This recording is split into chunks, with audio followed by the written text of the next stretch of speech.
السلام عليكم ورحمة الله وبركاته. الحمد لله رب العالمين. يا رب ارزقنا رضاك واغننا بفضلك عمن سواك، واحشرنا في زمرة حبيبك ومصطفاك. اللهم أوردنا حوضه ولا تحرمنا أجره ولا تفتنا بعده. اسقنا بيد سيدنا محمد شربة هنيئة لا نظمأ بعدها أبدا. اللهم أخرجنا من الشقاوة إلى السعادة، ومن الإهانة إلى الكرامة، ومن الذل إلى العز، ومن السخط إلى الرضا، ومن النار إلى الجنة، ومن الفقر إلى الغنى، ومن الإساءة إلى الإحسان، ومن أعمال الشر كلها إلى أعمال الخير كلها. اللهم ارزقنا قبل الموت توبة. اللهم ارزقنا قبل الموت توبة. اللهم ارزقنا قبل الموت توبة، وعند الموت شهادة، وبعد الموت جنة ونعيما وملكا كبيرا. يا نعم المولى ويا نعم النصير، غفرانك ربنا وإليك المصير. وصلى الله على النذير البشير سيدنا محمد وعلى آله وأصحابه أجمعين. وأشهد أن لا إله إلا الله، وأشهد أن سيدنا محمد رسول الله. أشهد أنه بلغ الرسالة وأدى الأمانة ونصح الأمة، ومحى الظلمة وكشف الغمة، وجاهد في الله حق جهاده حتى أتاه اليقين. فجزى الله سيدنا وحبيبنا محمدا خير ما جزى به نبيا عن أمته ورسولا عن قومه. اللهم صل وسلم وبارك على هذا النبي الأمين وعلى آله وصحابته الغر الميامين. أما بعد، إخوة الإيمان، ni historia gani ulioweka baada ya kuondoka kwako duniani?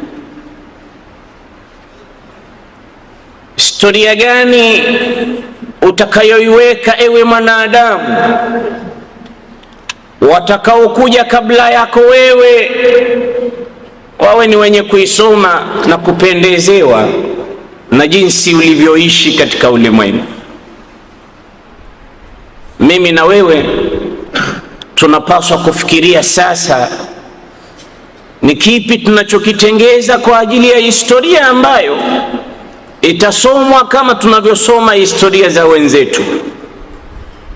Kwani mwenye kusema afada wa ajada indama qala fi kalamin hakim, innama almar'u hadithun ba'dahu fakun khaira hadithin liman waa. Wenye hekima katika mazungumzo wanasema hakika mwanadamu yoyote anayeishi hapa ulimwenguni hadithun ba'dahu, huwa ni mazungumzo baada ya kufa kwake. Mimi na wewe itakuwa mazungumzo baada ya kuondoka kwetu. Sasa hivi ukiondoka, ndugu yangu Muislamu, watu wataanza kusema alikuwa. Hizi alikuwa zitakuwa za kheri au zitakuwa za shar. Innama almar'u hadithun ba'dahu, hakika si lingine mimi na wewe ni historia baada ya kuondoka ulimwenguni. Fakun khaira hadithin liman waa, tengeza historia nzuri kwa watakaosoma, tengeza historia nzuri kwa watakaopita kuitizama historia yako uliyoiacha na athari ambazo umeziwacha baada ya kuondoka kwako hapa ulimwenguni. Kwa ajili hiyo basi, tuandamane nami ndugu yangu Muislamu katika wakati huu ambao Mwenyezi Mungu ametujalia tumekaa pamoja kwa ajili ya kukumbushana mawili matatu katika dini, tuingie katika suratul Mulk, sura ya ufalme wa Mwenyezi Mungu Subhanahu wa Ta'ala. Ufalme ambao umekamilika, sio ufalme ambao mpaka kuwe na jeshi ndipo ufalme wako utulie, na mara nyingine jeshi lako likiwa dhaifu, atoke super power kutoka alipo aeke bezi zake kwa ajili ya kukulinda wewe, watu wengine wasipate kuangusha ufalme wako. Ufalme ambao unaregarega, unalala ukiogopa, na wala humwamini aliyo karibu nawe, hata akiwa mkeo, labda chakula mpaka kionjwe kwanza, ili isiwe ndani yake kuna sumu ipate kukumaliza, iwe ndo mwisho wa ufalme wako. Ufalme ambao ulimwenguni unajigamba kwamba wewe ni mfalme, lakini mara kichwa kinauma unatafuta dawa, mara choo kimekubana unakimbilia msalani, mara udhaifu aina mbalimbali umekupata, na siku ya siku nawe unaondoka kama wanavyoondoka watu wengine, na kwa wewe na mwingine hamna tofauti. Tofauti yenu ni ndogo sana, ambayo Mwenyezi Mungu Subhanahu wa Ta'ala ameijalia iwe ni ibra katika maisha yenu.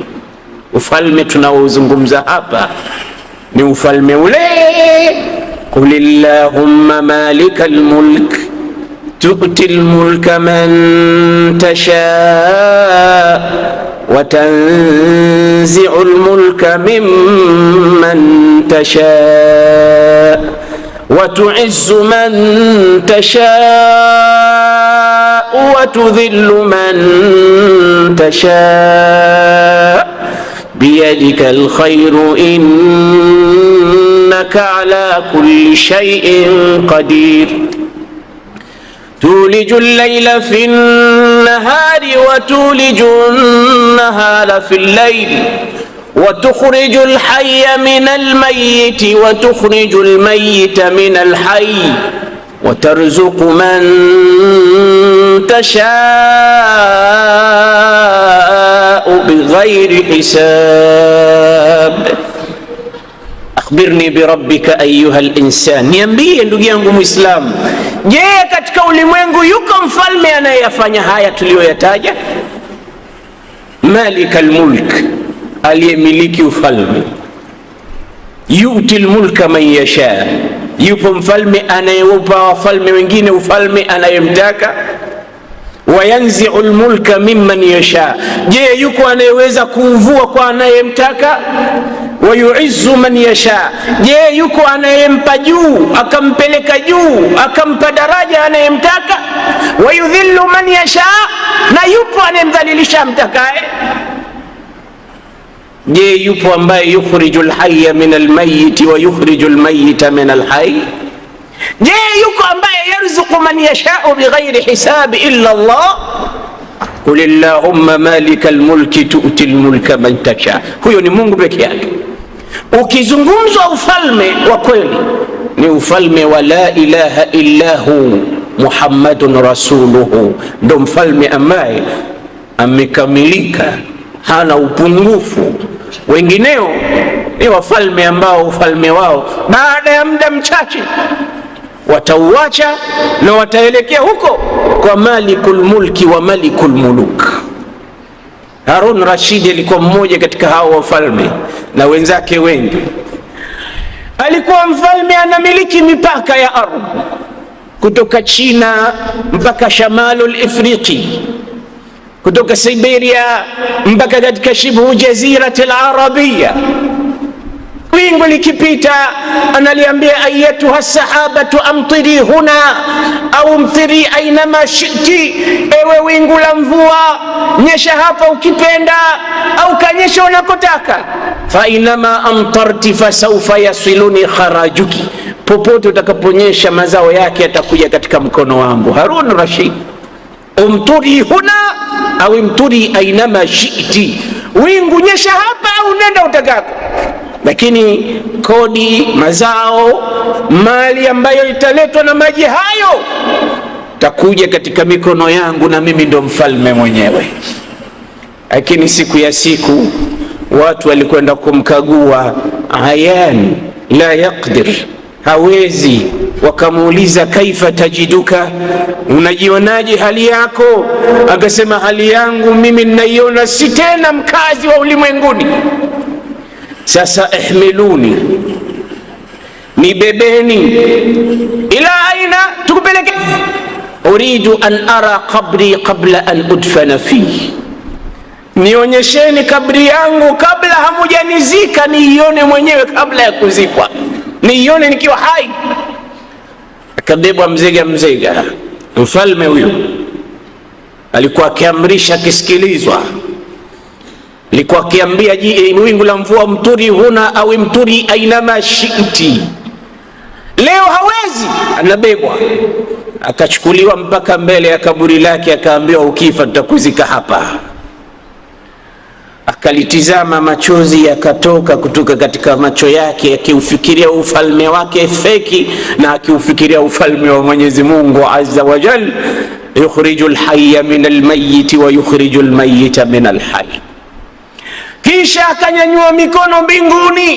Harun Rashidi akasema, Allahumma ya man la yazulu mulku, ewe Mola ambaye ufalme wako haukutoki, ufalme wako haumaliziki, ufalme wako hauondoki. Irham man zala mulku, nisikitikie mimi ambaye ufalme wangu umeondoka, umenitoka, umetoweka. Ufalme wangu na wako tofauti. Wangu ni ufalme ambao ni ramzi wa kuigaiga tu, lakini ufalme wako wa hakika, ya Rabbi irhamni, na kuomba nisikitikie. Angalau mfalme huyu wa Kiislamu alikuwa anayajua hayo. Kuna wafalme wengine walikuwa hawayajui hayo, kwa jeuri na takabur, wakisimama mbele ya raia wao wakisema, ana rabbukumul a'la, mimi ndo Mungu wenu, nitukuzeni. Wengine walikuwa wanasema, nataka kuisafisha dunia iwe haina mtu yoyote, niirudishe kwa huyo Mungu aloumba tupu, kama alivyoiumba nimrudishie dunia yake. Hitler iko wapi leo? Na wengine wapo ambao wamedai hakuna Mungu. Wengine walighurika na mapesa yao, wakasema, innama utituhu ala ilmin indi, haya yote nimeyapata kwa elimu yangu na fikra zangu na mali yangu. Mali yangu, uwezo wangu, akili yangu imenifikisha nilipofika mimi. Fakhasafna bihi wa bidarihi al-ard, walipomkasirisha mfalme wa wafalme, Mwenyezi Mungu akawadidimiza na kuwaangamiza katika ardhi. Wako wapi leo? Ni historia, lakini historia mbaya. Harun Rashidi ameyakumbuka hayo. Kuna wenzako hawayakumbuki hayo wala hawayasemi. Wakiona kwamba wametawala, hujiona kwamba wamefika pale, na ndio wamefika. Lakini tunawaambia, ya man gharrahu kursiyu, ewe unayedanganywa na kiti chako cha ufalme hicho, i'lam, jua kwamba annahu law dama li ghayrika ma wasala ilaik, kama kingelikuwa kingedumu kwa yule ambaye kwamba amepita kabla yako wewe, basi nawe usingekipata. Laitani angekikalia milele mwenzako, basi singefika kwako. Kimefika kwako kwa sababu alokuwepo kabla yako wewe naye amekiacha. Ndio maana umekuja wewe, na utaondoka na wewe, atakuja mwingine na mwingine hivyo hivyo. Ikiwa hutomtukuza Mola wako alokupeleka hapo, jua kwamba maisha yako ni mabaya na historia yako itakuwa mbaya. Ya man la yazulu mulku, Harun nasema, ewe Mola ambaye ufalme wake hauondoki, irham man zala mulku, msikitikie huyu Harun Rashidi mnyonge ambaye ufalme wake leo umeondoka. Baadaye akarudishwa kitandani, wafadhati ruhu ila bariha, roho ikatoka ikaelekea kwa muumba wake subhanahu wa ta'ala. Harun Rashidi akabakia ni historia katika Daulatul Abbasiyya, tunasoma tunawasomesha na wenzetu, lakini historia kuna mazuri yake, na kila binadamu ni mkosaji. Kama kuna mabaya, Waislamu tumefundishwa tusiyataje mabaya ya mtu, yeye na Mola wake. Huenda ikawa ametubu dhambi zake na Mola wake amemsamehe. Mtume alisema udhkuru maasina mautakum, yatajeni mazuri ya maiti wenu, wakufu an masawihim, yakomeni msiyataje mabaya yao. Natawajjahu ila malikil muluk, njoni ndugu zanguni Waislamu tuelekee kwa mfalme wa wafalme wote. Bismillahir Rahmanir Rahim. تبارك الذي بيده الملك وهو على كل شيء قدير الذي خلق الموت والحياة ليبلوكم أيكم أحسن عملا وهو العزيز الغفور الذي خلق 7 سماوات طباقا ما ترى في خلق الرحمن من تفاوت فارجع البصر هل ترى من فطور. صلي على الحبيب. Sisi tumeingia katika suratul mulki ya Rab kuja kuona ufalme wako, kuja kuangalia hekima zako za kutuumba sisi. Madha taqulu ya malikul mulk, unatuambiaje ewe mfalme wa wafalme wote? Anatuambia tabaraka alladhi, ametukuka Mola ambaye, tabaraka alladhi, hakusema tabaraka Allahu alladhi. Ametukuka Mola Mwenyezi Mungu Allah, hakutaka kutaja jina lake kwa sababu hakuna kiumbe aliyotukuka ulimwenguni yoyote hata mmoja. Hakuna mtukufu peke yake. Tanazzaha an kulli naqs, ameepukana na kila sifa ya upungufu. Mimi na wewe tuna makontena ya mapungufu, lakini Allah ametukuka na kila sifa ya upungufu na kulemewa. Ndio maana akasema tabaraka alladhi, ikatosha kuwepo pale ismu mausul ya kuonyesha aliyetukuka peke yake. Fikra itajaza yenyewe bila kuambiwa, huyo ni Mungu tu, hakuna mwingine aliyetukuka. Biyadihi almulku, katika mikono yake ameumiliki ufalme, ameumiliki. Tena Mwenyezi Mungu akasema almulku, hakusema biyadihi mulkun. Angesema biyadihi mulku bila ya alif na lam, ingekuwa ufalme wake ni sawa na ufalme wengine huu wa ulimwenguni ambao baada ya miaka 10, 15, 20 wanaondoka. Lakini aliposema almulku, alikuwa anasema ni ufalme wa hakika kabisa ambao hauondoki, wake yeye, hauna mwanzo wala hauna mwisho. Almulku wa huwa, tena kasema wa huwa, hakusema wallahu, wa huwa. Ikatosha hiyo ishara ya dhamiri ya huwa, yeye ala kulli shay'in qadir, juu ya kila kitu ni muweza. Hakuna huwa isipokuwa yeye ambaye anaweza juu ya kila kitu. Kuumba kwake hahitaji material, kuumba kwake hahitaji fedha katika benki ya dunia, kuumba kwake hahitaji support kutoka kwa mtu yoyote. Anaumba vipi mwenyewe? Innama amruhu idha arada shay'an an yaqula lahu kun fayakun, akitaka jambo liwe nasema tukua, la linakuwa. Ikiwa umesikia ameumba hivi kwa material hii, kwa hivi anataka kutuonyesha uhodari wake, uhandisi wake, fani yake, ati yake, tupate kuingiza katika akili zetu fikra ya vipi Mwenyezi Mungu ameumba. Mimi na wewe tumetokana vipi? walaqad khalaqnal insana min sulalatin min tin ثم جعلناه نطفة في قرار مكين ثم خلقنا النطفة علقة فخلقنا العلقة مضغة فخلقنا المضغة عظاما فكسونا العظام لحما ثم أنشأناه خلقا آخر فتبارك الله أحسن الخالقين. Sikilize fani hiyo ya kuumba: udongo, maji ya manii, mbegu ya uzazi, pande la damu, pande la nyama, nyama imevishwa mifupa, mifupa imetengezwa sura. Umetoka we mwanadamu, ulipotoka ukaja katika ulimwengu unasema hakuna Mungu, upuzi mtupu. Ulipokuja katika ulimwengu unaambiwa njoo msikitini usali, unasema salini nyie mwende peponi, mimi nitakwenda motoni. Ulipoambiwa funga, muogope Mwenyezi Mungu Subhanahu wa Ta'ala, acha uovu wako, ungesema huyo Mungu tutaonana huko huko siku ya kiyama tukikutana. Kibri, ukamsahau aliyefanya fani ya maumbili yake.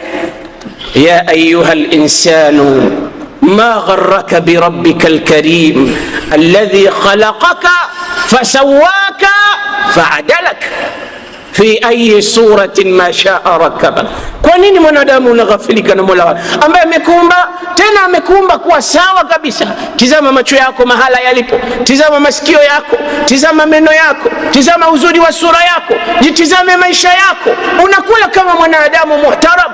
Walaqad khalaqna al-insana fi ahsani taqwim, laqad khalaqna al-insana fi ahsani taqwim, umbile zuri kabisa.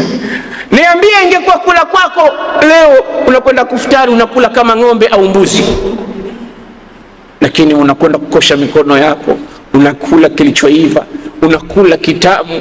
Kulu min tayyibati ma razaqnakum, kuleni vizuri, kila kitu nakusahilishieni. Wal an'ama khalaqaha lakum, hawa wanyama nimekuumbieni nyie.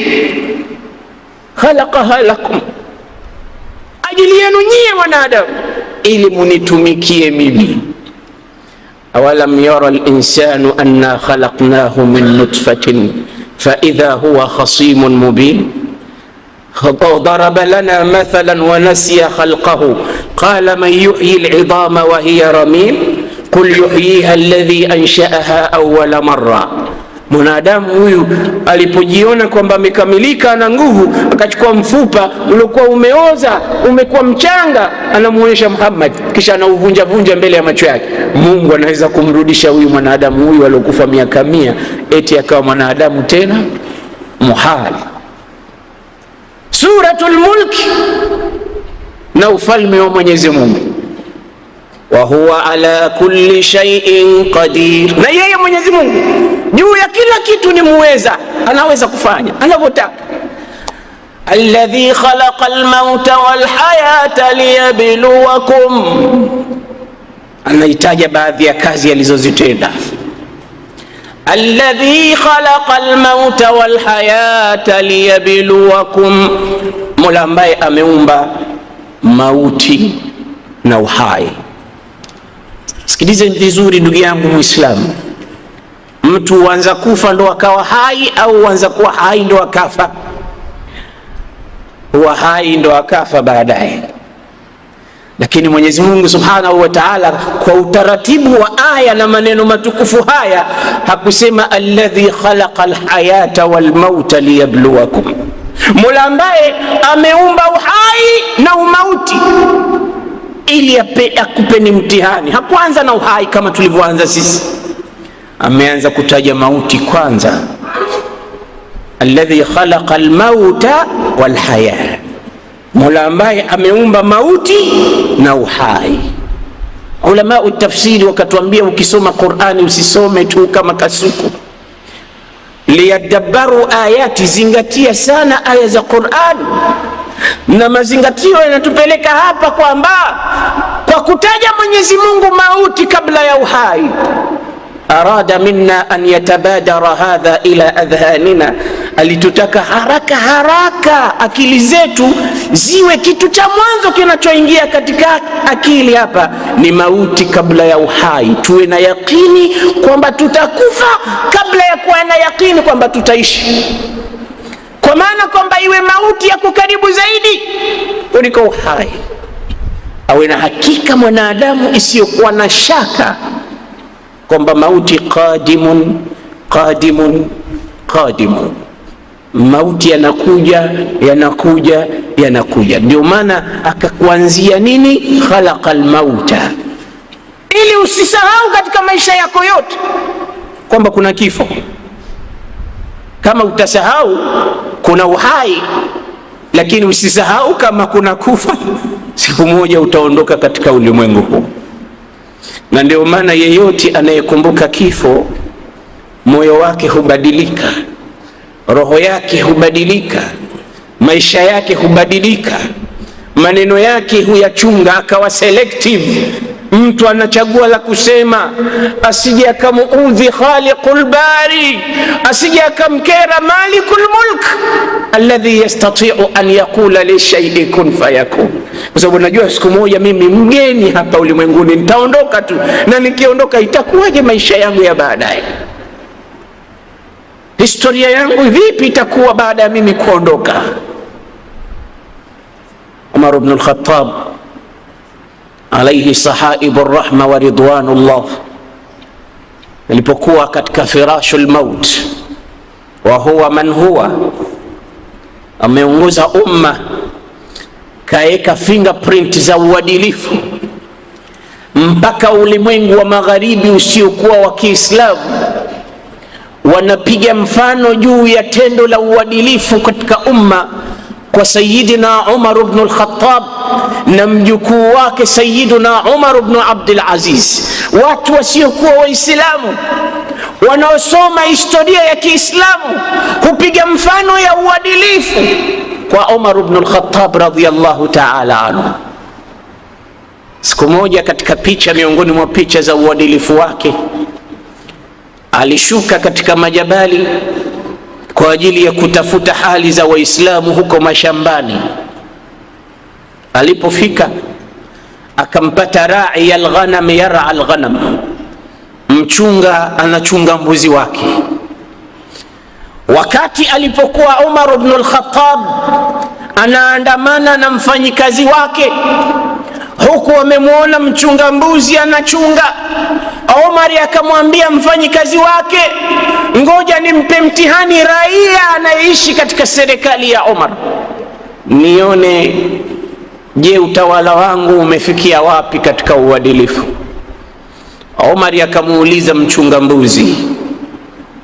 Mchunga mbuzi hamjui Umar ni nani, anaona ni mtu tu hivi hivi, na asikujua mara nyingi hakuthamini mpaka akujue. Akamuuliza, ya rai, mimi ni mfanyi biashara, businessman, bi'li shatan min ash-shiya, tufanye dili niuzie mmoja katika mbuzi hao unaowachunga, pesa tia mfukoni. Ukiulizwa na bosi wako, mbona mbuzi mmoja kapotea, mwambie ameliwa na mbwa mwitu. Umar ibn al-Khattab anatengeza dili pamoja na mchunga mbuzi. Sikiliza jawabu la mchunga mbuzi, ndugu yangu Muislamu. Mchunga mbuzi anamwambia Umar ibn al-Khattab, ya ayuha rajul, ewe mtu unayetaka kununua mbuzi kutoka kwangu, ana lastu malika sha, mimi siye mmiliki wa mbuzi hawa, ana mujarradu rai, mimi ni mfanyikazi tu, nimeandikwa kazi ya kuchunga mbuzi hawa. Ama mambo ya kuuza siyamiliki mimi. Kama unataka kuuza, kununua, taala ila malikiha, njoo nikupeleke kwa mmiliki wake, patana naye bei, nunua kutoka kwake. Ama mimi siwezi kukuuzia kitu katika wanyama hawa na mifugo hawa. Umar akamwambia, wewe imekuwaje? Mimi nakwambia hii ni kati yangu mimi na wewe, baini wa bainik, mimi na wewe tu. Bosi akikuuliza mwambie ameliwa na mbwa mwitu, si kawaida wa mbuzi wanaliwaliwa, atajua. Akamwambia, aqulu li sayyidi akalahu dhi'b, unanifundisha nikamwambie bosi wangu mmoja kuwa ameliwa na mbwa mwitu? Fa aina Allah, Mungu nitakuwa nimemwacha wapi wakati huo?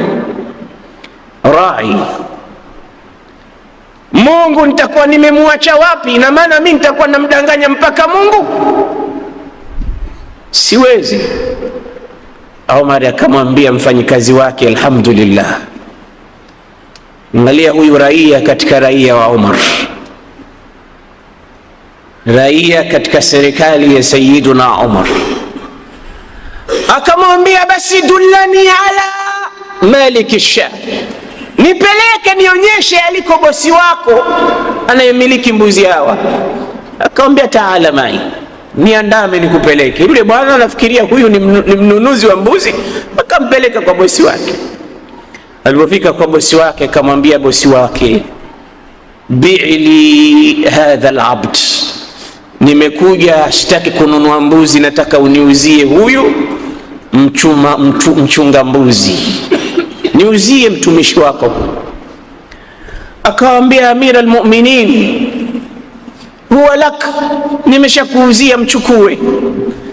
Akamchukua Umar baada ya kumnunua, kisha akamwambia, wewe umekuwa mtumwa kwa huyu bwana, lakini sasa nimekununua mimi, wewe mtumwa wangu mimi. Walana anta hurrun liwajhi llahi alkarim, kuanzia sasa wewe uko free, si mtumwa wa mtu yoyote tena. Yule bwana akafurahi, na hakuna kitu kikubwa kama freedom, si ya nchi wala si ya mtu wala si ya maneno wala si ya taswira. Yule bwana akaondoka. Umar akamuita akamuuliza, atadri ma alladhi a'taqatka, je, unafahamu katika akili yako ni kitu gani kilichokuacha huru? Akamwambia la. Akamwambia, a'taqatka tilka alkalima, kilichokuacha huru wewe ni kile kilma ulichokisema, aina Allah, Mungu yuko wapi? Ikiwa mimi nitasema uongo mbele ya bosi wangu, lakini Mungu anajua kama huu uongo, bora mimi nisimfiche Mungu. Hicho ndo kilima ambacho kimekuacha huru wewe hapa ulimwenguni. Wa arju an ta'tiqaka hadhihi alkalimatu anin nari yawm alqiyama, nami nataraji neno hili hili litakuacha huru na moto siku ya Kiyama, nataraji hivyo. Huyu ni Umar na hii ni historia yake. Lakini mulahadha, mara nyingine sisi huwa tunawalaumu watawala wetu, wafalme wetu wanaotuongoza, lakini hatujilaumu na sisi kwa upande mwingine. Angalia hapa, kuna mtawala na mtawaliwa. Mtawala ni Umar, mtawaliwa ni mchunga mbuzi. Wote wawili kila mmoja amecheza pati yake. Ikiwa tutamtaka mtawala acheze pati yake ya uadilifu, na je, sisi pati yetu ya uadilifu ni ipi? Hebu tuanze kujirekebisha sisi. Kama hawatorekebisha watawala wetu nafsi zao, itakuwa makosa makubwa. Ali ibn Abi Talib akaanza kusema, aqimu dawlata alislamiyya fi qulubikum, simamisheni dola za Kiislamu katika nyoyo zenu mwanzo, taqum ala ardhikum, ndipo zitakaposimama katika ulimwengu. Lakini dola za Kiislamu hazimo katika nyoyo zetu. Tunawataka watawala wasimamishe dola za Kiislamu katika ardhi, hazijasimama katika nyoyo. Sote tuna matatizo, na inapaswa watu kila mmoja akae kwa upande wake, afikirie nimeacha wapi. Mtawala ana yake ayafikirie, ayasawazishe, na mtawaliwa naye ana yake ayawazi, ayasawazishe. Kila mmoja akiwasawazisha upande wake, tutakuja kukutana katika mezi ya utawala mzuri, meza ya utawala super, ambayo itakuwa maisha ni mazuri kama yalivyokuwa kati ya mchunga mbuzi wa Umar na Sayyiduna Umar ibn al-Khattab radhiyallahu anhu. Suratun min suwari al-adl. Siku nyingine anatembea katika miji ya Madina, katika daulatul islamia. Usiku anakuta moto umewaka, anamwambia mfanyikazi wake, twende tukaangalia moto huu, nani kawasha na usiku huu. Akifika anampata mama ambaye amezungukwa na vitoto, na vitoto vinalia na kulizana. Omar akamuuliza mwenzake, je, twende? Akamwambia twende. Kafika karibu na mama yule, akamwambia, assalamu alaikum ya ahla ad-daw, amani iwe juu yenu watu wa mwangaza huu. na hii ni adabu ya mazungumzo. Hakutaka kusema ya ahla nar, enyi watu wa moto huu, kwani watu wa moto itakuja fikra kana kwamba ni watu wa motoni wanaochomwa. Adabul kalam. Na ndio maana kuna walimu wa kusomesha fasaha na balagha, kulikuwa na badii ndani yake na maani, ili mtu awe na adabu ya kusema na watu wengine. Sayyidna Umar akamuuliza mama yule, aadnu, je nisogee karibu? Wanaomba ruhusa. Hakwenda kwa mabavu akasema hii ni nchi yangu, naweza kufanya ninavyotaka, lakini kaingia katika maeneo ambayo ni ya wenyewe, anauliza permission. Aadnu, je niingie? Akaambiwa na mama, udnu bi khair, kama kuna la khairi sogea, lakini kama huna hata moja tuache wenyewe na dhiki zetu. Hapa tunakula dhiki ambayo tumeachiwa na huyo anayejiita mtawala wetu. Omar akauliza, dhiki yenu ni kitu gani? Akaambia, watoto hawa ni mayatima, mimi ndo mlezi wao, na kwa hakika hasa sina cha kuwalipa, sina cha kuwalea, sina cha kuwalisha, sina cha kuwapa, ndio maana wanalia. Mbona umeteleka sufuria? Akasema, ndani hamna chochote. Hii ni danganya toto kwa ajili watoto wapate kulala, ili wende zao wakalala, kesho waamke tena kwa siku nyingine. Wakiwa wanaona chungu katika jiko, watadhani kuna chakula. Kila mmoja akiwa na tamaa, usingizi utamvamia, akilala atakwenda kulala. Hamna kula hapa. Omar akainamisha kichwa chini, akawaza, akamuuliza mama wa mayatima, hii ni maisha yako kuanzia lini? Naambia, haya ndo maisha yetu, hakuna hata mmoja anayetushughulikia. Waislamu, kuna nyumba katika nyumba za Waislamu hazijui chakula cha mchana wala cha asubuhi wala cha jioni. Kuna nyumba miongoni mwa nyumba za watoto wazazi wao wamefariki zamani, ni mayatima wa Mungu, hawajui kuvaa nguo, hawajui kulala mahala pazuri, hawajui kuishi vizuri, hawajui elimu, hawajui maisha bora yanayotangazwa katika nchi za watu, hawajui chochote katika vitu ambavyo wenzao miongoni mwa watoto wanavipata, hawajui hayo. Matajiri wana mamilioni ya pesa, wanaoweza kutafuta wakazipeleka pesa zao ambazo mara nyingine kwa hakika hasa hazina kazi, na wengine husema hasa wenyewe kwamba hizi pesa hazina kazi sasa hivi, kwa hiyo wacha nizue mambo ya kwenda kufanya ili zitumike. Ya reti zingetumika katika kuzitizama nyumba kama hizi. ويطعمون الطعام على حبه مسكينا ويتيما وأسيرا إنما نطعمكم لوجه الله لا نريد منكم جزاء ولا شكورا. Mungu amewasifu sana wenye kuwalisha maskini na mayatima. Yutimuna taama ala hubbihi, mali zao pamoja na kuzipenda hizo mali zao, na vyakula pamoja na kuvipenda hivyo vyakula vyao, wanawapa wasiojiweza, wasiobahatika katika jamii, kwa sababu ni watu ambao nao wapate kuonja kama yale ambayo wanaonja watoto wengine. Chakula tunatupa, nguo tunatupa, maisha tunaswaga maisha bila ya huruma, bila ya kufikiria kama kuna umma wengine utahitaji. Umar ibn al-Khattab akamuuliza mama, sasa hivi nisubiri, ninakuja. Akamwambia mwenzake, twende. Tunakwenda wapi? Twende, usiulize. Wameenda mpaka katika Baitul Mal, hazina ya Uislamu. Kachukua unga, kachukua na samli, kachukua na ngano. Saidna Umar anamwambia yule aloandamana naye ambaye ni msaidizi wake, ihmil alayya, nitwika. Bosi anamwambia mfanyikazi wake, nitwika. Bosi anamtizama mfanyikazi wake, anamtizama bosi kwa mshangao, nikutwika na mimi niko hapa kwa kazi gani? Hii ndo kazi yangu. Akamwambia nitwika. Yule kama hakusikia vizuri, madha taqul? Ihmil alayya, ahmil laka au ahmil alayka, laka au alayka, nikubebe au nikubebeshe? Anamuuliza. Akamwambia nibebesha. Kamuuliza tena, nikubebe au nikubebeshe? Akamwambia nibebesha. Akamwambia Umar, mimi kazi yangu nini? Akamwambia thaqilatka ummuk. Anasema kuanzia nifanyi kazi na bosi huyu Umar ibn al-Khattab hajawahi kubwata wala hajawahi kusema kwa ukali mbele ya uso wangu kama siku nilomwambia hivyo. Akaniambia thaqilatka ummuk, mama yako umekuwa mzigo kwa mama yako wewe.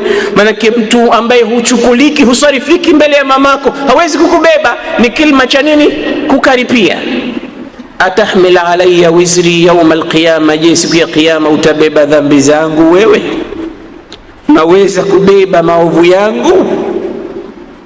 Yako huyawezi, utaweza kubeba madhambi ya mtu mwingine? Basi yahmil alayya, nitwika haya madhambi yangu haya.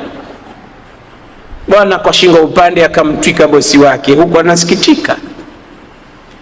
Bosi yuko mbele, mfanyikazi yuko nyuma, wanaandamana wanakwenda kwa mama wa mayatima.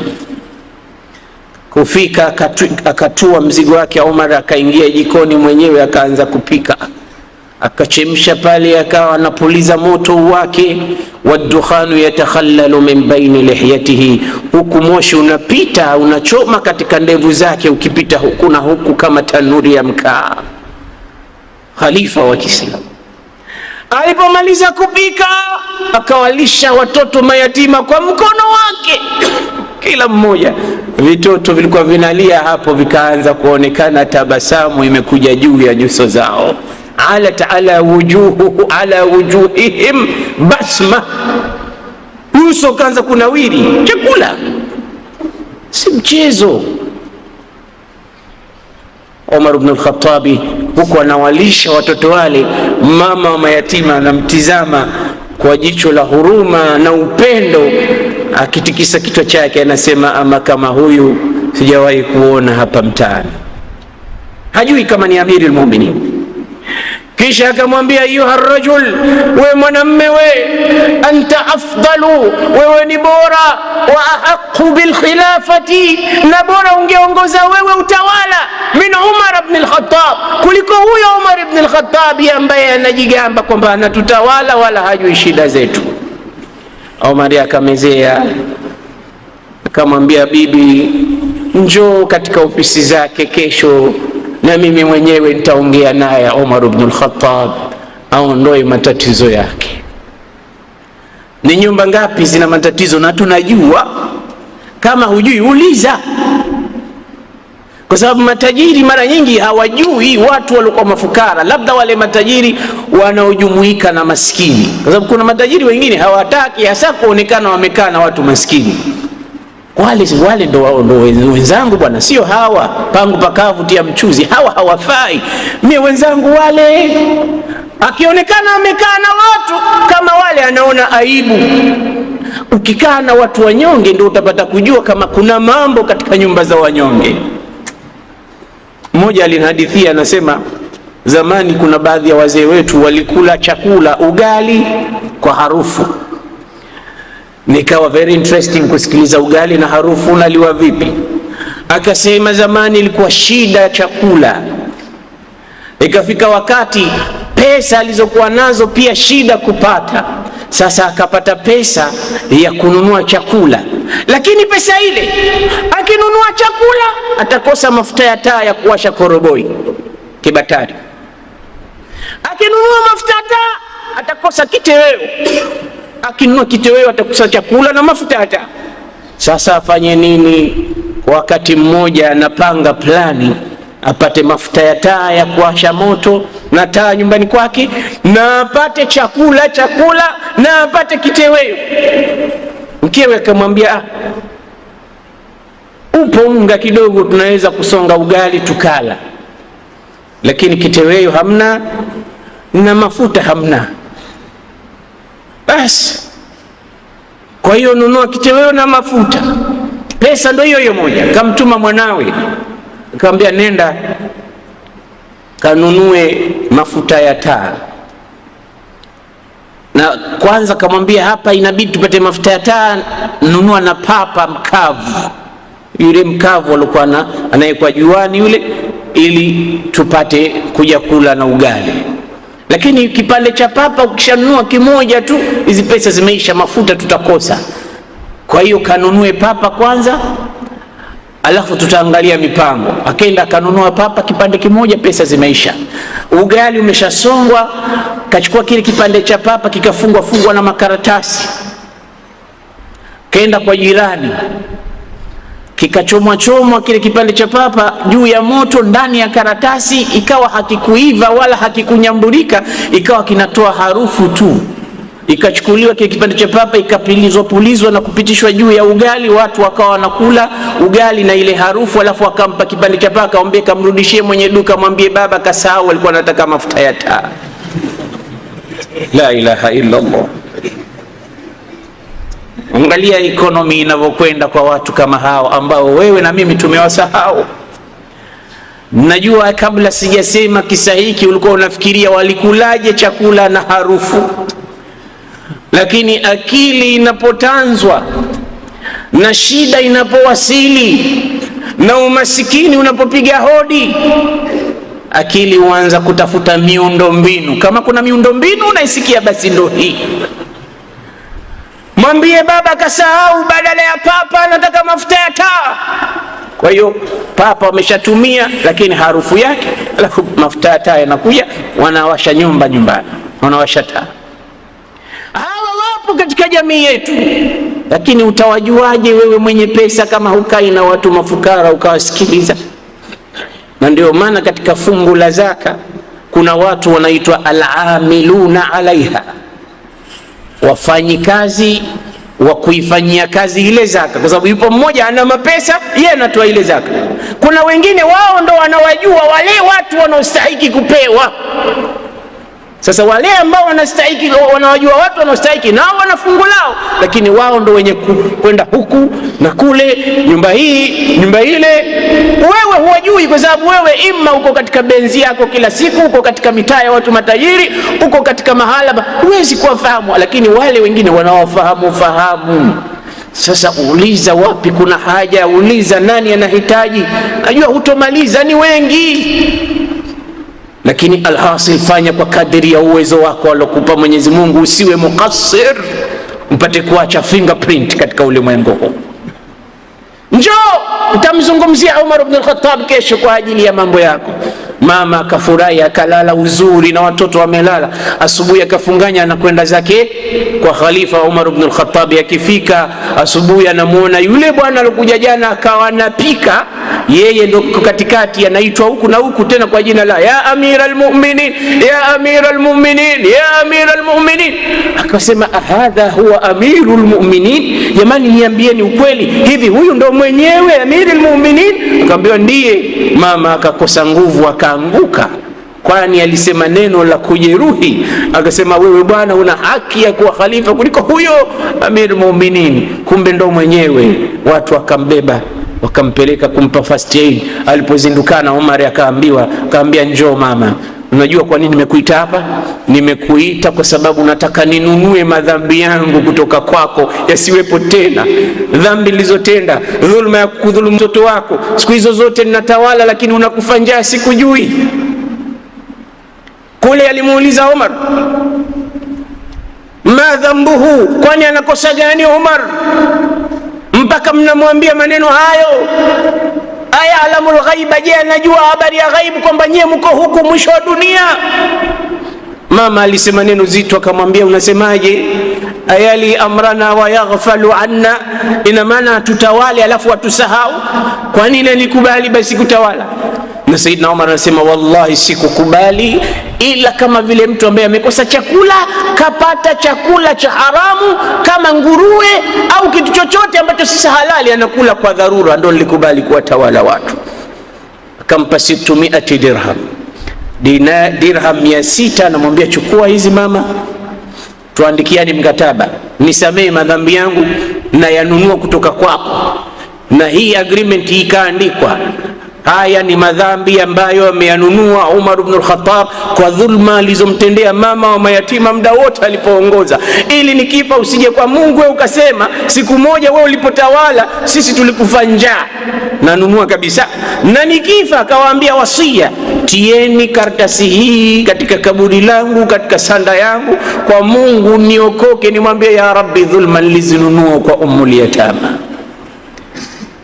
Umar ibn al-Khattab yuko katika sakaratil maut. Alipokuwa katika msala na sali, aliingia bwana mmoja katika watu wasiompenda, na kweli kuna mtu asimpende Umar na uadilifu wote huu? Hii ndo sunna ya maisha. Mtu ataafike mwezini kwa sharafu aliokuwa nayo, mtu hata magharib na mashriki aache fingerprint za uadilifu, watatokezea watu wengine wamesema Allahi dhalim kweli kweli huyu bwana. Ufanye utakalolifanya, lakini usidhani kama kutatokea watu wote wawe wanasema kweli wewe ni mwadilifu. Wengine watatokea watasema una maana pesa mbili. Na hilo sunna ya maisha. Na kama hakuna maisha kama haya, maisha sio matamu. Lazima wapatikane wakupendao na wapatikane wakuchukiao. Ili maisha yapate kuwa mazuri, unahitaji kuwa na marafiki, na ili yapate kuwa mazuri zaidi, unahitaji kuwa na maadui ambao watakuchallenge mara kwa mara. Watakuchallenge wakisema baadhi ya mambo ambayo kweli yanatokea au hayatokei, utapata kuingia katika fikra yako, nifanye nini nipate kufanya mapinduzi katika yale mambo ambayo yanazungumzwa. Watakupa challenge au changamoto ya kuishi. Wallahi, kama maadui hawapo, hakuna furaha ya maisha. Lazima wawepo. Umar ibn al-Khattab alipokuwa sasa anasalisha, na ndo amir, kaingia katika salatul fajri imaman, na alikuwa akisalisha salatul fajri siku nyingine akisoma suratu Yusuf biakmaliha, yote mpaka mwisho sura hizo. Leo angalieni misikiti yetu, imamu akisoma suratu Naba, imamu kweli anapenda sifa. Huu msikiti huu bwana, imamu wake wote wanapenda sifa. Nini? Juzi bwana katusomea al-hataka hadithul ghashia mpaka mwisho. Mimi nimesimama nataka kuanguka. Maanake unataka wewe ukifika pale qul wallahu ahad Allahu akbar. Na ukifika katika sala za tarawih ndio hivyo hivyo. Msikiti unaosifika na kutajika ni ule ambao spidi yake ni kali katika kusali. Pumzi moja tu alhamdulillahi rabbil alamin, maana utasikia tu ile wala dhalin amin. Umar ibn al-Khattab anasalisha, hajui kama ndani kaingia mmoja katika maadui zake. Kumbe yumo ndani amechukua khinjar, mudia, kisu kilichokuwa na makali ya huku na huku, akakitoa. Umar yuko katika qiraa, na akiingia katika qiraa akaingia katika bahari nyingine. Mtu unawezekana ukawa vingine, lakini ukiingia katika kusoma maneno ya Mungu unabadilika. Na ndivyo alivyokuwa Saidina Umar. Innamal mu'minuna alladhina idha dhukira Allahu wajilat qulubuhum. Waislamu ni wale ambao akitajwa Allah nyoyo zao zinaogopa. Katajwa Allah. Wa idha tuliyat alaihim ayatuhu, na zikisomwa aya zake zadatuhum imana. Zikisomwa Qur'an imani inapanda. Na wewe jifanyie investigation, jifanyie observation. Imam Ghazali anasema tizama moyo wako katika mambo matatu. Istaftih qalbak fi thalathi umuri, uulize moyo wako katika mambo matatu. Ukiona moyo wako unabadilika, unaogopa, una change wakati wa mambo matatu, jua kwamba kidogo imani ipo. Lakini ukiona mambo matatu haya yanapita, yanapotajwa na moyo wako haushtuki, fasalillaha an yamnahaka qalban fala qalba lak, muombe Mungu akupe moyo, kwani wewe ni heartless person, huna moyo. Mambo gani? Nasema inda qiraati alquran, ikisoma Qur'ani tizama moyo unakuwaje. Kimsikia imamu anasoma bismillahir rahmanir rahim alhamdulillahi rabbil alamin arrahmanir rahim, tizama moyo wako na kama ala gani.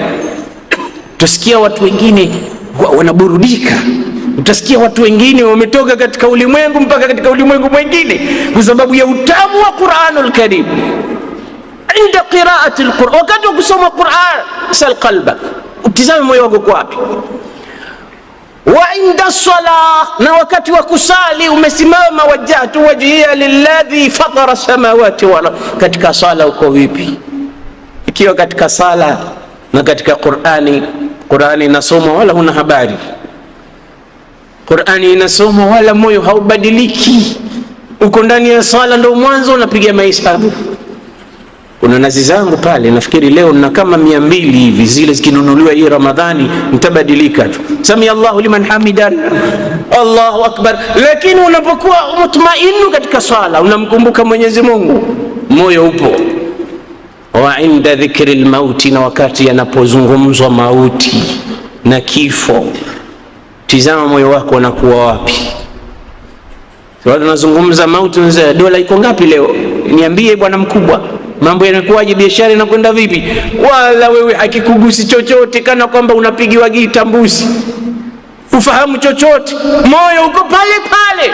Basi Imam Ghazali anakuambia is'alillaha qalban, muombe Mungu akupe moyo. Bado hujawa na moyo, moyo haupo. Japo unajiona una moyo, lakini maadamu hushtuki katika matatu haya, una moyo. Basi Omar akiingia katika Qur'ani, kwa katika bahari nyingine, katoka ghafla, kampiga khijari lile, kamchoma katika tumbo lake, chini ya kitovu hapa, 6 ta'anatin, darba 6 za hapo kwa hapo mara 6, mpaka damu zikawa zinachupa zinaruka kama mfereji, mabomba. Omar akaanguka chini, kabebwa akaekwa kando. Kaingia imamu mwingine akaendeleza sala kwa sura fupi na atainaka mfano wake. Baadaye watu wakambeba Amiri al-Mu'minin, wanampeleka nyumbani. Kakaa muda, kila tabibu anayekuja kumpa dawa Umar, anaonekana Umar atakata tamaa na maisha, ufalme anauacha, lakini nyuma ya ufalme anaacha historia kubwa. Mwisho alikuja mtu kumjaribu kumnywesha maziwa, tabibu. Yale maziwa yalionyeshwa yakawa yanatoka katika tundu alizochomwa kisu na Abu Lu'lu al-Majusi, Ghulamu al-Majusi qatil Umar, Abu Lu'lu al-Majusi qatilu Ali ibn Abi Talib. Basi ikawa yusari'u al-mauta yawman ba'da yawm, kila siku mauti yanamnyemelea khalifatu Rasulillah. Siku ya siku alipokuwa amebanwa, mauti yameshamkabili, yunazi'u, huku anakimbilia, roho yake inaanza kutolewa, na roho inaanza kutolewa kutoka katika ncha za vidole, na imma ni malaika wema au malaika wa kutoa kwa adhabu. Na muomba Mwenyezi Mungu aitolewe roho yangu na zenu na wale wanaonisikiliza, kwa na malaika wa rehma ziwe ni zenye kutolewa kwa upole ya Rabb. Wanaanza kutoa roho ya Umar. Akaingia Abdullah ibn Abbas radiyallahu anhu, habrul umma radiyallahu anhuma, akamwambia ya amira almu'minin, ewe amiri wa Waislamu, abshir bil janna, furahi furahi, nakupa bishara njema ya pepo, nakupa bishara njema ya pepo. Laqad amanta bi rasulillahi yawma kafarahu an-nas, umemwamini mtume siku watu walimkufuru. Wa nasartahu yawma khadhalahu an-nas, ulimnusuru mtume siku walipomwacha mkono watu. Wabasharaka ar-rasulu bil janna, alikubashiria mtume kwamba wewe utakwenda peponi. Wamata ar-rasulu wa huwa anka radhi, mtume alikufa hali yuko radhi nawe. Walam yakhtalif ala khilafatika ithnani, na siku ya kutawala kwako hakuna alokupinga hata mmoja. Wabasharaka ar-rasulu bil jannati wa mutashahidan, na mtume akakubashiria kwamba wewe utakufa shahidi, na leo unakufa shahidi. Fa abshir bil jannati ya Umar, basi bishara njema, tunakupa habari njema za peponi ewe Umar. Anataja nini? Historia aliyoiacha Sayyidina Umar. Na mtume anasema katika hadith, idha hadartumul marida au almayita fala taqulu illa khaira, mkihudhuria mahali ambapo yuko mtu anatoka roho, au mkihudhuria mbele ya mgonjwa, fala taqulu illa khaira, msiseme maneno isipokuwa maneno ya kheri. Fa innal malaikata yu'minuna ma taqulun, kwani malaika wakati ule wanasema amin kwa kila mnalolisema mbele ya mgonjwa au mtu anayetoka roho. Je, ndivyo zilivyo barza zetu na majalisi yetu tunapokuwa wakagua wanaumwa? Kihudhuria mtu yuko katika sakaratil mauti, Mtume anasema sema mazuri, malaika husema amin kwa kila unalolisema. Sio watu siku hizi wakifika mahali jamaa anakufa leo, alikuwa mlevi huyu, analewa mpaka analewa, malaika amin. Ama leo kweli kinaondoka kiumbe leo, humjui huyu. Tumenasema fala taqulu illa khaira, jifundisheni ndimi zenu kusema mazuri mbele ya maiti. Yale mabaya yapeni kisogo kabisa. Mnajuaje mabaya yake aliyoyatenda? Pengine ameshasuluhishana kati yake yeye na Allah. Sasa mkiyarudia tena yanamuumiza maiti. Alikuwa mlevi, naam, pengine ametubu. Alikuwa dajjali na sahara, alikuwa mushrik, pengine amerudi.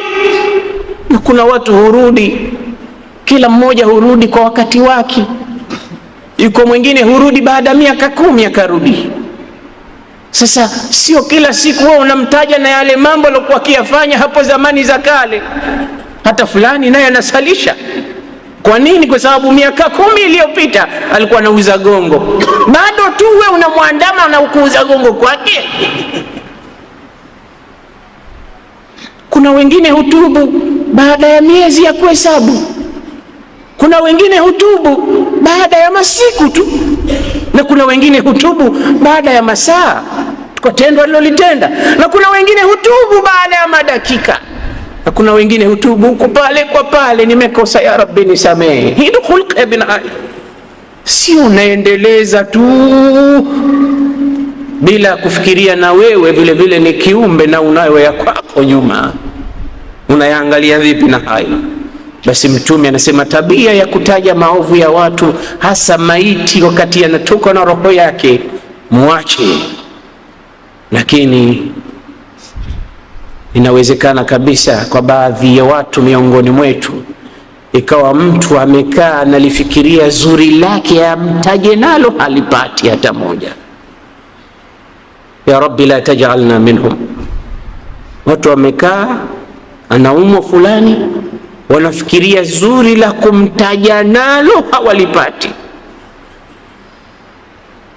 Wakitizama kulia wanaona viwanja vyake, wakitizama kushoto wanaona mashimo yake, wakitizama mbele na nyuma hawaoni isipokuwa sawadun a'dham. Wanafikiria lipi la kheri tumtaje nalo hawalipati. فلا صدق ولا صلى ولكن كذب وتولى ثم ذهب إلى أهله يتمطى أولى لك فأولى ثم أولى لك فأولى أيحسب الإنسان أن يترك سدى ألم يكن نطفة من مني يمنى ثم كان علقة فخلق فسوى فجعل منه الزوجين الذكر والأنثى أليس ذلك بقادر على أن يحيي الموتى لا صدق لا صلى. Hakuna kizuri tutamtaja na nini huyu? Kitu gani ambacho tukitaje cha kheri? Labda ibada zake ilikuwa ni za siri basi kati yake na Mola wake, na pengine ndo hivyo na tumdhania hivyo, lakini tunatafuta cha kutaja cha kheri kipi? Ndiyo cha shari tusikitaje, lakini kheri gani aliyeifanya huyu mpaka tuitaje mbele yake ili malaika waseme amin? Kwani Umar analiona jeneza pamoja na Mtume linapita, watu wanasema wallahi huyu bwana ni mtu mwema, huyu anakwenda peponi tu, milango ya pepo iko wazi kwa ajili yake. Mtume akasema wajabat, imestahiki kuingia peponi. Umar akamuuliza ya Rasulullah, wama wajabat? Akamwambia mmesema mazuri yake, basi Mwenyezi Mungu ndivyo alivyo huyu mtu na kwenda peponi, amestahili kuingia peponi. Mwingine akapita pale, wanasema huyu bwana ni ataingia motoni, ni kuni za moto. Kila kiwanja kiovu anapatikana yeye, kila mahala pabaya anapatikana yeye. Mtume akasema wajabat, nalo pia imestahiki, kwani hivyo ndivyo alivyo. Kuna wengine wanatafuta athari za kheri, huzipati. Historia yako ni ipi ndugu yangu Muislamu? Ziko wapi fingerprint zako za kheri? Innamal mar'u hadithun ba'dahu, mtu ni mazungumzo baada ya kuondoka. Mazungumzo yako yatakuwa nini baada ya kuondoka? Aliuliza mmoja, afil jannati ana au fil nar, mimi motoni au peponi? Akaambiwa, idha aradta an ta'lama afil jannati anta am fil nar, ukitaka kujua uko peponi au motoni, fandhur madha yaqulu an-nasu ba'da mautik, tizama watasema nini watu baada ya kifo chako.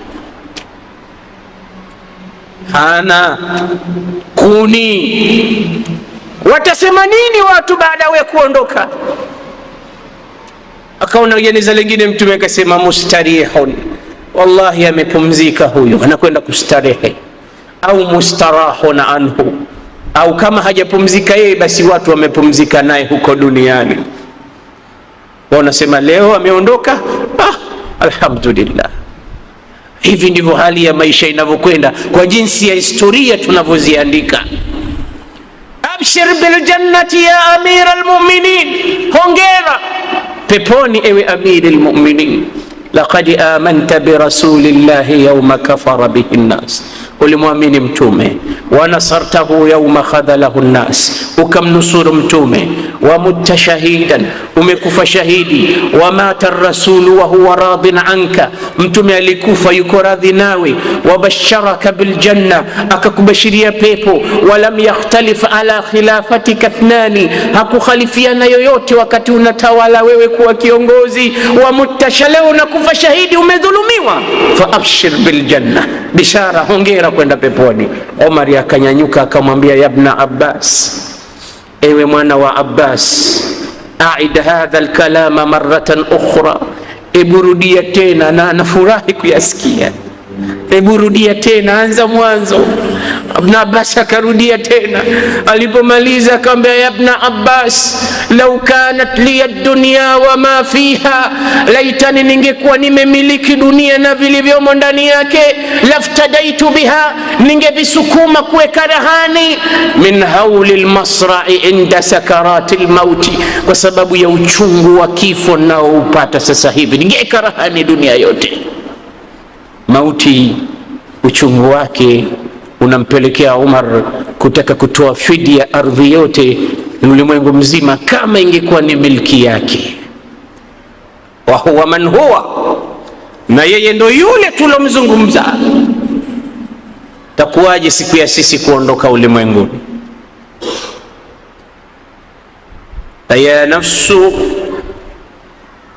ya nafsu qad wajabat, ya nafsu qad azifa arrahilu.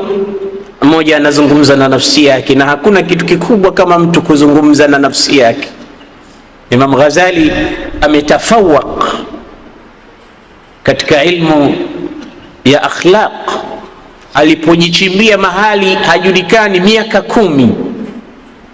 Alipotoka akatoka na kitabu kinaitwa Ihya Ulumuddin, ambacho ulama wamekubali kwamba mazuri mengi yamo ambayo hajawahi kuandika mtu yoyote mwingine kuhusu siri za nafsi, japokuwa kila mwanachuoni au kila alim ana mapungufu yake, lakini wanakubali kama hakuna katika watu walioandika kitabu kama Ihya katika masala ya nafsi, kalamun murakkaz, hakuna kama mtu za kuzungumza na nafsi yake. Hasib nafsaka qabla an tuhasab, ihisabu nafsi yako kabla haijahesabiwa na mwenyewe muumba. Ukae nyumbani kwako unaihesabu nafsi yako, unaiangalia hii nafsi hasa kama itaondoka sasa hivi ulimwenguni, kuna yepi na yepi na yepi na yepi mazuri, na kuna yepi na yepi na yepi na yepi mabaya. Mwenyewe tu jifanyie mwenyewe tu marekebisho. Kwani Allah anasema balil insanu ala nafsihi basira. Unajijua, unajitambua mwenyewe. Binadamu anajijua mwenyewe kuliko anavyojulikana na watu wake wanaomzunguka. Sasa watu hata wakisema lolote hawawezi kusema uhakika hasa ulivyo mwenyewe katika nafsi yako. Watu wanasema wewe unajionyesha, wewe ni ria wewe, lakini mwenyewe unajua unafanya nini. Watu watajua kwamba wewe hukutoa isipokuwa unataka watu wakuone. Wewe mwenyewe unajua ni kitu gani kilichokuwa nafsi yako. Basi sema na nafsi yako, zungumza na nafsi yako, iambie nini? Ya nafsu qad azifa ar-rahilu wa adallaka al-khatbu al-galilu. Ya nafsu, ewe nafsi, safari imekaribia, na safari hii si safari ya kwenda Europe au Ulaya ambao tunagombania. Vijana tumefilisika kwa sababu ya kwenda Ulaya, wengine mitaji tuliopewa yote imekwisha, bado nang'ang'ania. Tulikuwa tukisimama tawabiri katika safara ya Ingilterra kwa ajili ya kutaka kwenda, wanasema kujiripua, na ya reita mwenye kujiripua yoyote anaungua, sijui mpaka mfupa utaungua. Basi sikiliza nafsi yako inakuambia nini. Ya nafsu qad azifa ar-rahilu, ewe nafsi, safari imekaribia. Safari ya wapi hiyo ndugu yangu? Safari ya wapi? Ila rabbika yawma idhin almasaq, unakwenda kwa Mola wako siku hiyo. Waltafati saqu bisaqi ila rabbika yawma idhin almasaq. Iltafati saqu bisaq, mtu ana miguu miwili. Sasa muundi mmoja upanda juu ya muundi mwingine. Wakati gani? Wakati wa kufungwa sanda na kafani. Ndio huwa anaozungumza Mwenyezi katika suratul Qiyama, ila rabbika yawma idhinil masaq, unapelekwa kwa Mola wako siku hiyo, ewe mwanadamu. Kumbuka, iambie nafsi yako, ya nafsu qad azifa ar-rahilu wa adallaka al-khatbu al-galil. Na jambo kubwa limewasili, litakufunika. Jambo kubwa ni lipi? Mauti. Ya nafsu la yaghurrannaka al-amalu at-tawilu, ewe nafsi, zisikupumbaze matumaini ya muda mrefu, isikudanganye starehe za muda mrefu. Fallailu mahma tala fala budda min tulu'i al-fajr, usiku uwe mrefu utakapokuwa, lakini alfajiri itachomoza. Wal umru mahma tala fala budda min dukhuli al-qabr, na umri uwe mrefu utakapokuwa, lakini siku moja utaingia kaburini. Ikumbusha nafsi yako hai. Alayka bitaqwa Allah in kunta ghafilan yatika bil arzaqi min haythu la tadri fakayfa takhafu al faqra wallahu raziqan faqad razaqa al usfura wat tayra fil bahri wal huta fil bahri waman dhanna anna ar rizqa yati biquwwatin ma akala al usfuru shay'an ma'a an nisri waman 'asha 1000 wa 2000 sanatan fala budda min yawmin yasiru ila al qabri. Siku moja utakwenda tukaburini, ndugu yangu Muislamu, mimi na wewe, kitakachokufaa kule amali zako.